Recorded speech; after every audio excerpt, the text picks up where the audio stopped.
el hijo se sigue rompiendo. Que el hijo se sigue rompiendo la cabeza sobre qué tienen que ver los padres con los hijos. La que él le dice al hijo que los hombres no pueden tener hijos.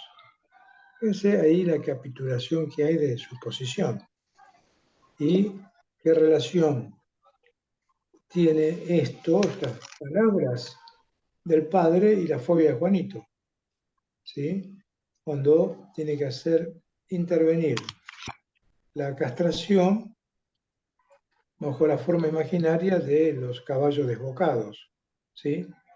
Como solución fóbica. Recuerdan ustedes que la solución que Juanito se da a esta debilidad de la posición paterna, vamos a llamarla débil, la posición débil del padre, es decir, que los hombres no pueden tener hijos, entonces se rompe la cabeza eh, cuál es el vínculo entre padres e hijos, si los padres no pueden tener hijos. Si el hijo solo es hijo de la madre, si el hijo es solo hijo de la madre, es falo. No tiene otra salida más que el falo de la madre. ¿Sí? Y esto está en el historial mismo, en las últimas 2 páginas. Pueden leer perfectamente. Entonces ahí hay una complicación respecto a lo que podríamos llamar la ley del nombre del padre, en tanto la ley del nombre del padre es la ley del lenguaje. Es decir, que el lenguaje, el habitar de que seamos sexuados, mortales y parlantes, es la triple sujeción que tenemos los seres humanos en el mejor de los casos. ¿Sí? Sí, esa es la película. Muy bien, excelente. Y ya que vivimos neuróticamente en esa triple sujeción, parlantes, sexuados y mortales. ¿Sí? Los animales no son parlantes, no son sexuados y no son mortales. Pero no es que no se mueren, sino que no tienen idea de la muerte. Los que vivimos en el nudo de esos tres somos los seres humanos. ¿Sí? Y efectivamente, el no, porque podríamos decir eh, que el campo del lenguaje eh, está hecho de un no. Y ahí es donde yo voy a desarrollar el artículo de Freud, la negación, el valor instituyente que tiene de la posición subjetiva, el artículo de la negación. Es fundamental el no, incluso muchas veces lo encontramos diferenciando neurosis y psicosis. ¿Sí? La cuestión del no, de la negación, tal como lo va a formular Freud, a nivel estructural, ¿sí? Va a implicar la institución del sujeto como tal. Podemos decir que el sujeto neurótico se instituye a partir de ese no, tal como lo formula Freud, en la negación. Y podríamos decir que en el campo de la psicosis hay justamente una no presencia de ese no. ¿Sí? Ya que ese no funda al sujeto neurótico como tal. Bien. Eh,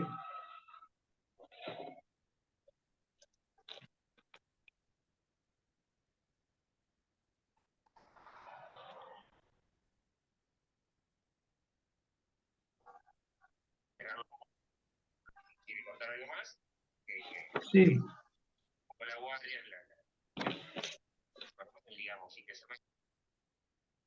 Podríamos decir, hay algo abierto, que se escucha una conversación.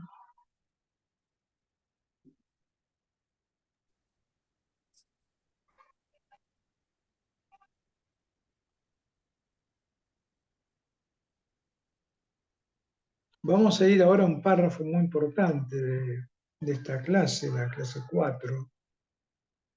Dos párrafos muy importantes. Vamos a ver si hago a tiempo a presentarles este trabajo mío del inicio de mi análisis. Va a decir Lacan, Miller, que la caída del objeto A implica un despegar al sujeto de su ventana abierta a lo real. La caída del objeto A, porque la fórmula del fantasma, sujeto barrado Lagrange A, da el marco, efectivamente, del marco fálico, el marco de la neurosis, es el marco fálico. Pero la caída del objeto A despega al sujeto de su ventana abierta a lo real. Aquello que para el sujeto le da significación a lo real. Pero lo real como tal se mantiene intacto, no solo es inerte, sino que se encuentra su engranaje en la que encuentra su engranaje en la cadena del síntoma. Esto es muy importante, este párrafo. Yo lo voy a desmenuzar para ustedes. La caída del objeto A, en principio, la caída del objeto A a partir del efecto de un análisis, ¿sí? Y no de la conmoción del objeto A, cuando, por ejemplo, tenemos un ataque de pánico. Saben que hay una conmoción fantasmática que se expresa, entre otras cosas, se puede expresar como ataque de pánico, que es una inundación económica de angustia. Inundación económica lo llamaría Freud, no es angustia señal, podríamos decir, tomando el texto de Freud, Inhibición, síntoma y angustia, que refiere más a la angustia traumática formulada por Freud en el texto de Inhibición, síntoma y angustia. Y ante la angustia traumática, efectivamente, ese es un encuentro claro y contundente con lo real. Y pues el efecto, ataque de pánico y el peligro de pasaje al acto. Ya que, ¿qué es lo que sucede? Los tres tiempos lógicos de la posición del sujeto, tal como nos enseña Lacan, es el instante de ver, el tiempo para comprender y el momento para concluir. Son los tres tiempos lógicos de la posición del sujeto neurótico en términos de el marco fantasmático. Si hay una conmoción de esto, ¿sí? de este marco, tenemos un instante de ver y un falso momento de concluir. Ese falso momento de concluir puede ser incluso un suicidio, un pasaje al acto, ¿sí? Cruel, porque es el tiempo de comprender y que permite el ciframiento y la regulación fantasmática, podríamos decirlo así, instante de ver, tramitación fantasmática y luego momento de concluir. Lo digo luego, el tiempo este es lógico, no es un tiempo presente, pasado y futuro, es un tiempo lógico. Lo digo así para que se entienda. Ese instante de ver es algo del orden del encuentro, ¿sí? Efectivamente hay un ciframiento por el fantasma y luego un momento de concluir, de tomar una decisión. Se puede leer el texto escrito de Lacan sobre el tiempo lógico, ¿sí? Con los prisioneros. El problema es que la crisis de angustia o el ataque de pánico implica una conmoción del segundo, del tiempo para comprender. Es instante de ver y precipitación como pasaje al acto en el momento de concluir. Entonces, porque ahí el objeto A no está sosteniendo la regularidad de la posición del sujeto. A ver un segundito.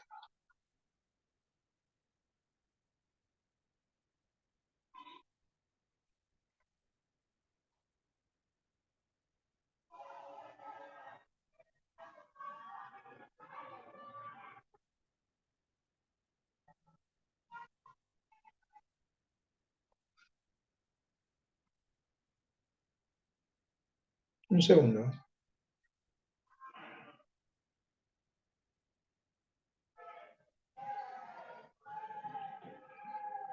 Bien.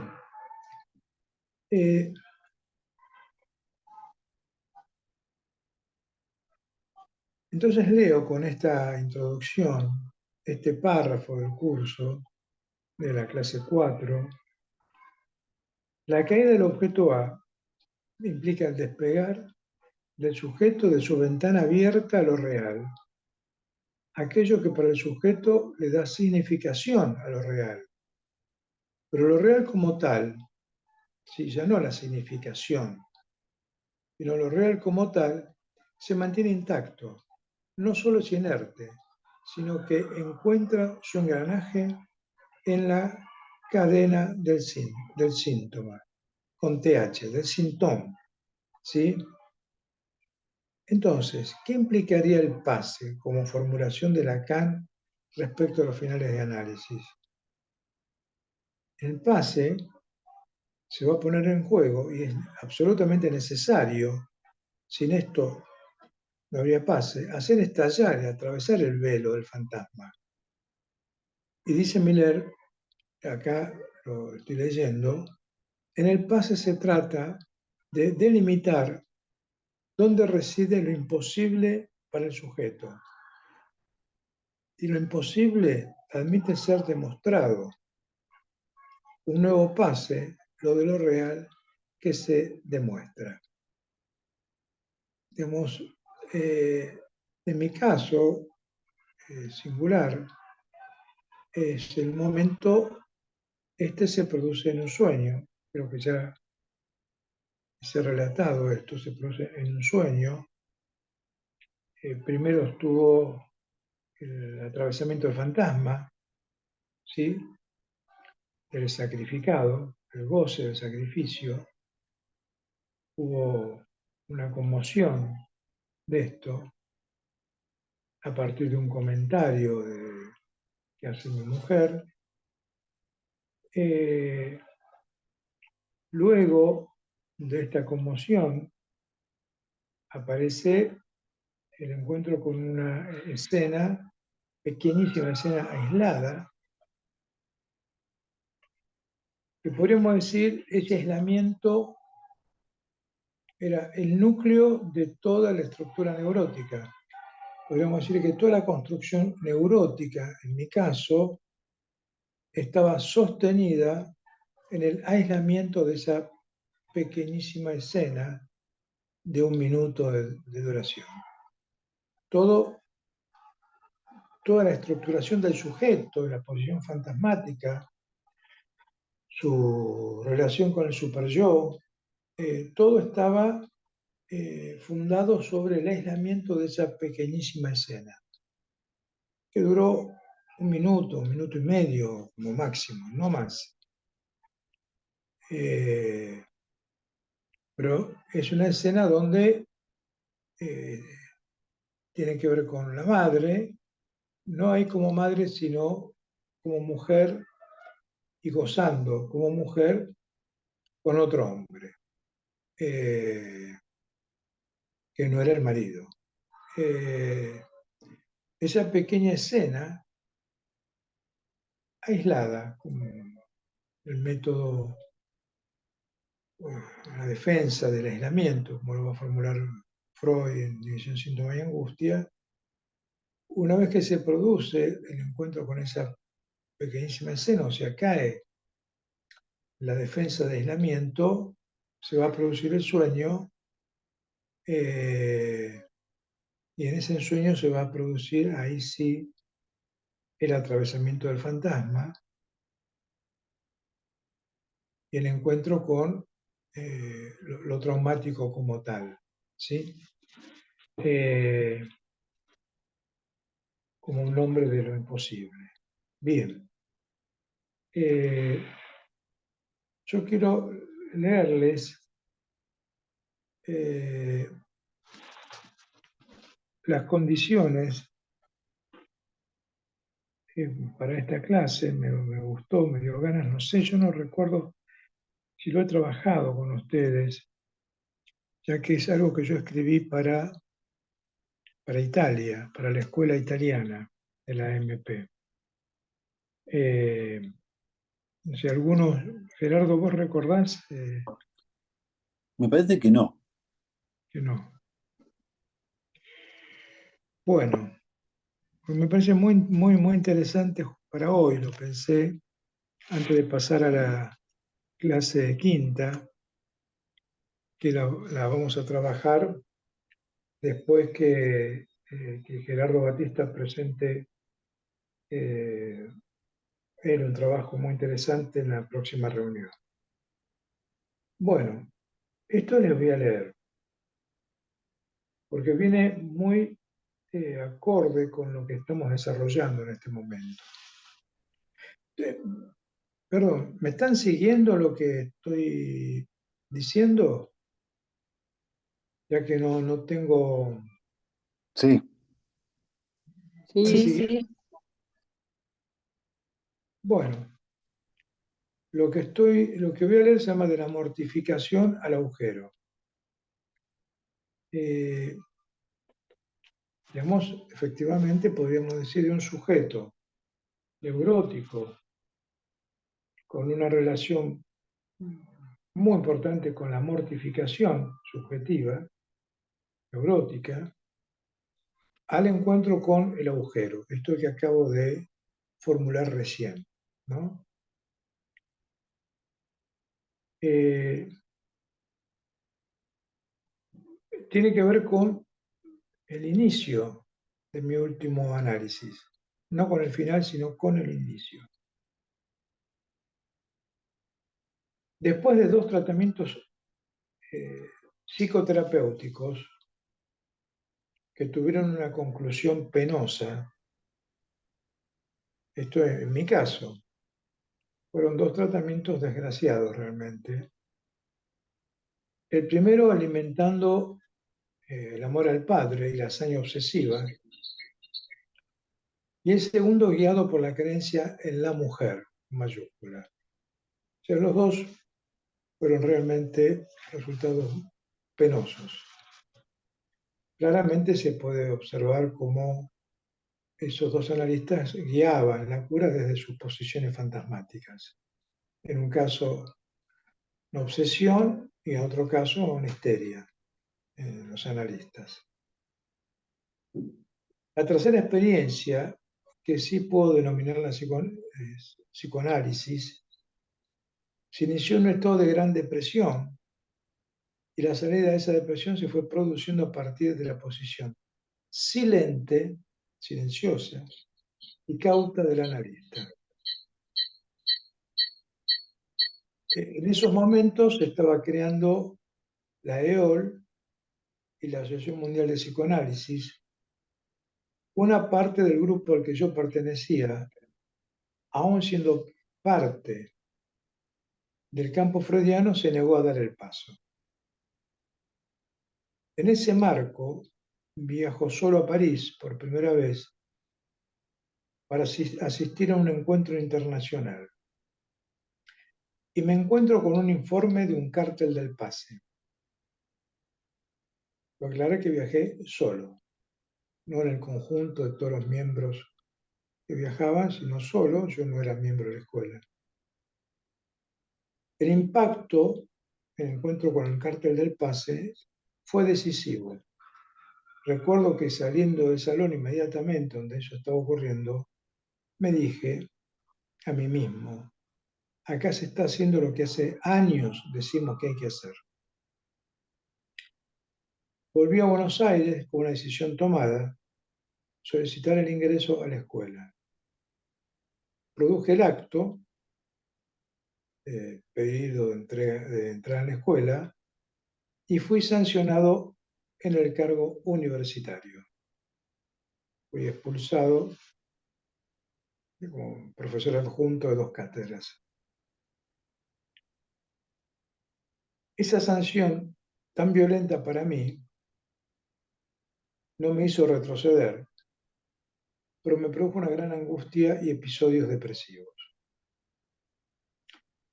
En ese estado de gran angustia y episodios depresivos, por la expulsión de los 2 cargos docentes, solicito un horario de supervisión clínica. Mientras relato las cuestiones del caso a comentar, el analista me pregunta qué me pasaba a mí. Primero vacilé y luego empecé a hablar de mi depresión y angustia. Yo estaba en este tercer análisis que les he comentado. Primero vacilé y luego empecé a hablar de mi depresión y angustia. Fueron 3 encuentros por jornada durante 8 días. El analista me preguntaba, me seguía preguntando, me seguía preguntando. Efectivamente no pude supervisar. Fueron 3 encuentros por día durante 8 días, 24 encuentros en 8 días.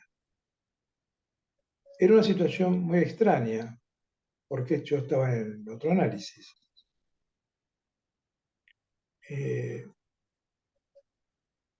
Ahí el analista en ese momento se hace objeto A, se hace producir como objeto A partir de esa insistencia. Como se puede leer, el análisis que yo estaba haciendo había caído. Mi último analista ubica el trauma en las desapariciones de mi padre, sin argumentos, sin límite de tiempo, sin que sepamos dónde estaba, si vivo o muerto. O sea, el último analista, este que al yo ir a supervisar, me empieza a preguntar qué me pasaba, y sigue preguntando y preguntando, y me vuelve a citar, y son 3 veces por día durante 8 días. Luego él tenía que viajar a París.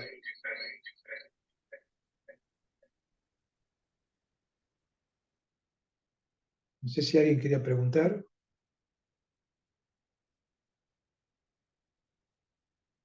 Bueno, mi último analista, con el que llegué a final de análisis, ubica el trauma en las desapariciones de mi padre, sin argumentos, sin límite de tiempo, sin que sepamos dónde estaba, si vivo o muerto.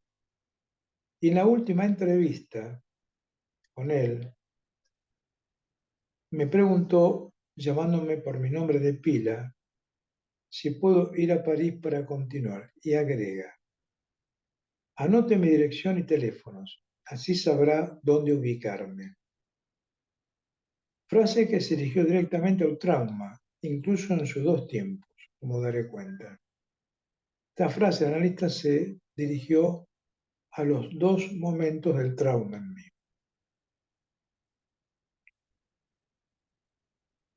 Y voy a leer un poquito más, para dejar abierta la pregunta, solo un poquito cómo se puede leer. El análisis entonces ya había caído, ¿no?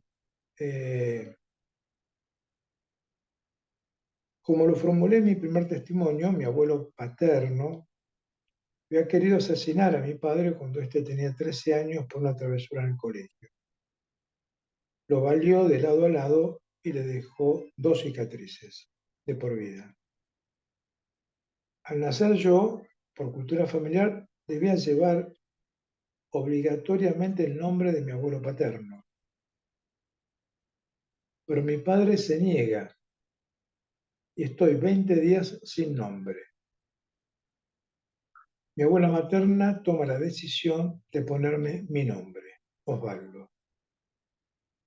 Mi abuela italiana me nombra, en la versión de su dialecto, ese era el nombre de un intendente socialista de su pueblo que había salvado a su marido, también socialista, o sea, mi abuelo materno, lo había salvado de los fascistas. A partir de ahí, mi abuelo tiene que huir de Italia y llega a la Argentina, un gran militante socialista. La Casa del Pueblo, fundada por mi abuelo materno todavía existe, la cuestión de mi nombre al nacer y las desapariciones de mi padre sin argumentos marcan los dos tiempos del trauma. Esto quiero verlo de vuelta. La cuestión de mi nombre al nacer, o sea, de estar como 20 días sin nombre, y luego ese nombre, por lo tanto, no el nombre que me debía poner, que era el nombre de mi abuelo paterno, pero mi padre se niega.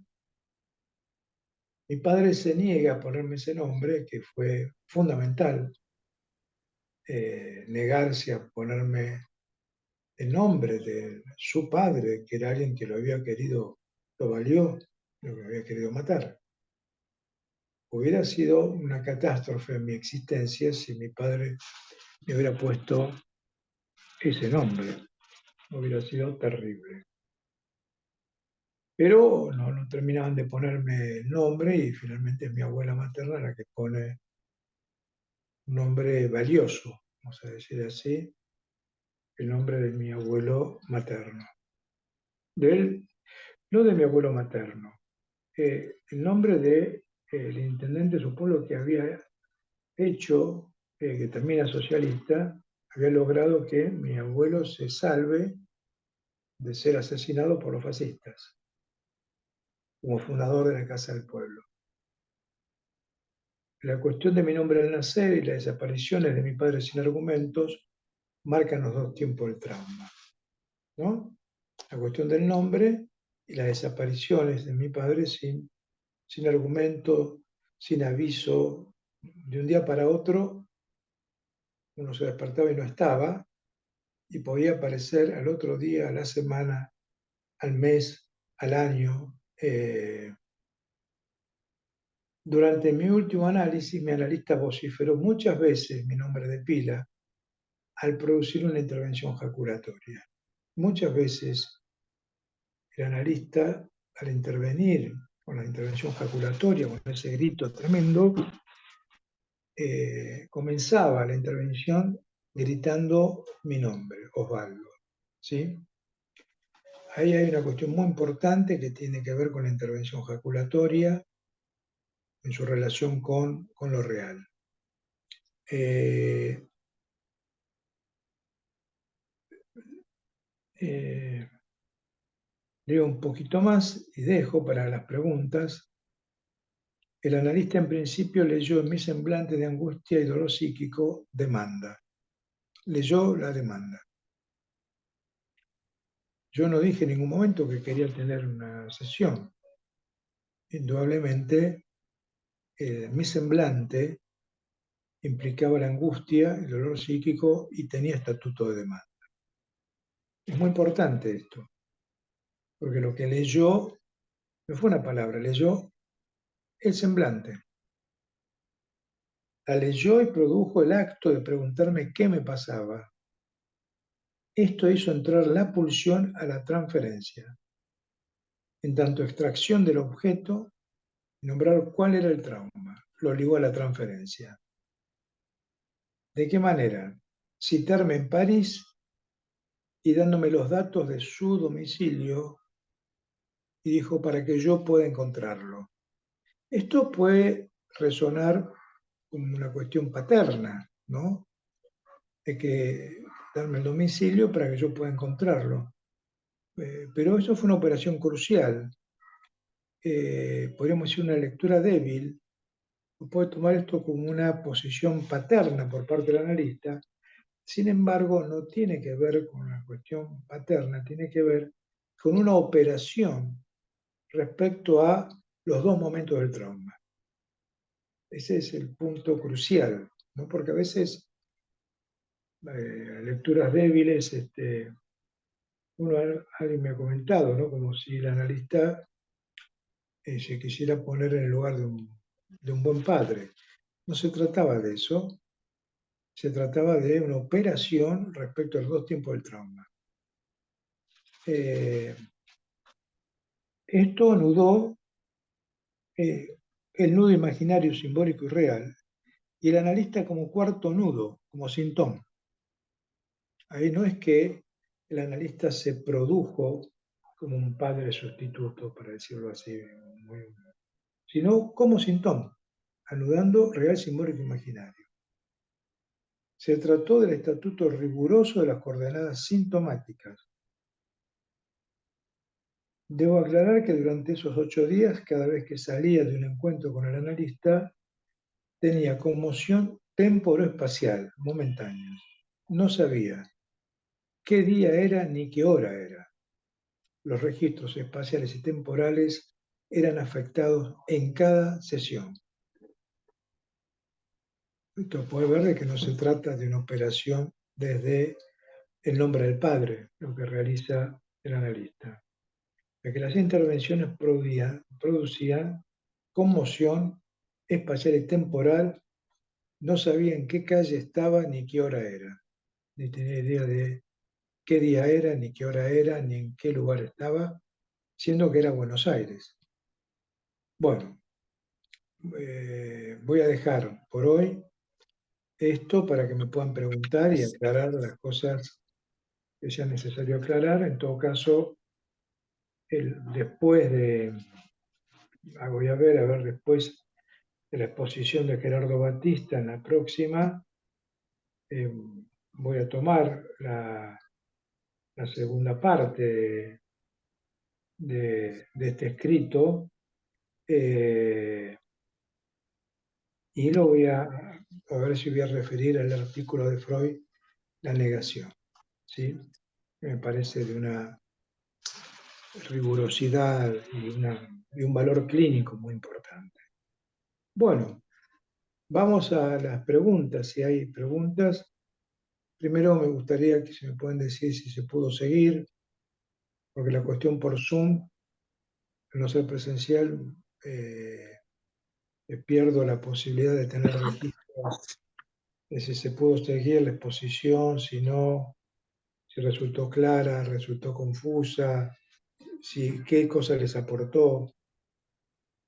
Quisiera escucharlos en este momento. No es necesario que nada diga algo en especial, sino aquello que quiera comentar. Bueno, Bueno, no sé, muchas a mí gracias. me parece muy importante la cuestión del acto que hizo el analista. Creo que es un acto, ¿no? A donde utilizó la voz y elementos que tienen que ver con la historia. Ahora, claro, y se puede confundir perfectamente con la cuestión del nombre del padre, con el paternalismo. Sin embargo, en el acto provocó tal conmoción que hizo que sin palabras, sino con actos, haya cosas que se modificaran. Ahora no es tan fácil hacer eso, ¿no?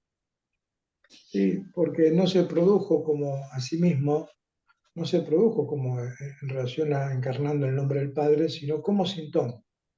Eso permitía anudar real, simbólico, imaginario.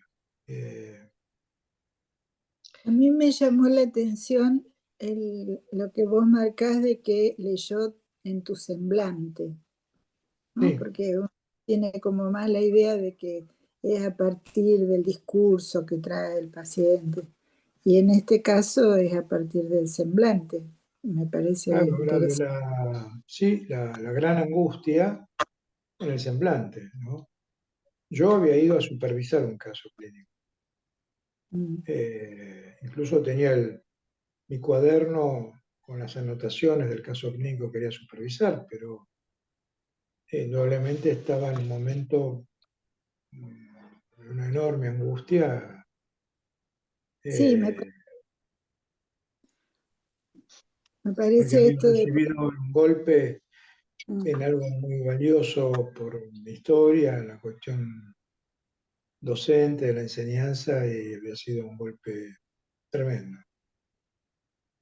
Sí, me parece interesante como para estar atentos como analistas, a estar advertidos de que no pasa todo solamente, bueno, ya lo sabemos, pero me parece un ejemplo claro de eso, que no pasa todo por la palabra. No, ahí está muy bien. Muy bien, Silvia. El analista leyó el semblante.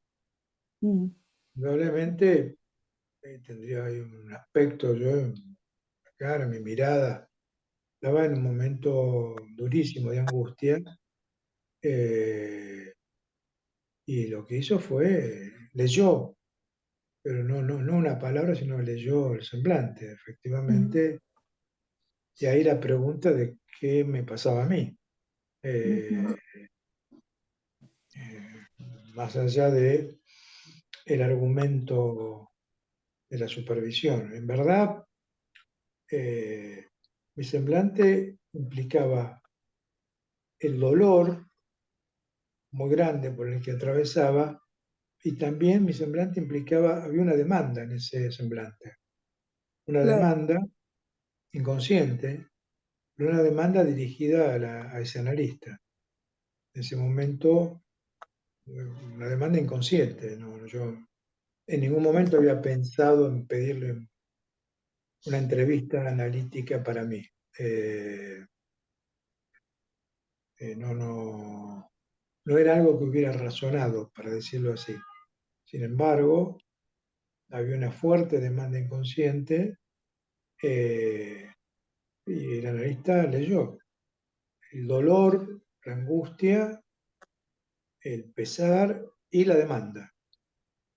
Ujú, Y después, cuando ubica los dos tiempos del trauma y él da los datos, que puede sonar casi como una especie de acto adoptivo, digamos, ¿no? Paterno. Sin embargo, lo que hizo fue producir un efecto de sintoma, de analista sintoma, anudando real, simbólico e imaginario. No tuvo nada que ver con lo paterno, sino con un modo de anudamiento. Efectivamente, produjo efectos, ¿no? Eh, ujú. Produjo efectos de la salida del estado de gran angustia y gran dolor, ¿no? Pues la angustia y el dolor eran muy grandes, ¿no? Realmente. Mm. Sí, pero tal vez si vos hubieras empezado con la supervisión que ibas a buscar, se perdía, digamos. No, es que había empezado a leer, ¿eh? Había Ah, empezado a ah, leer, ya, ah, ya de eso, había él empezado a pudo. leer el caso. Debo haber leído media página, Ah, pero el estado en que estaba, había como una disonancia entre lo que leía como supervisión del caso y mi estado, ¿no? No sé, el analista lee eso. ajá. Nos queda un minutito, pero disculpen que interrumpa. Bueno, Osvaldo, vos lees este anudamiento pensando en que esta depresión tan grande, este dolor, había provocado justamente una conmoción entre los registros o algo así, Sí, sí, claro.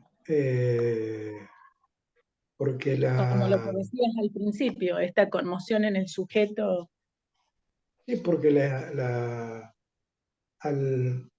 yo al solicitar la entrada en la escuela, había, para mí, cuando yo fui a París,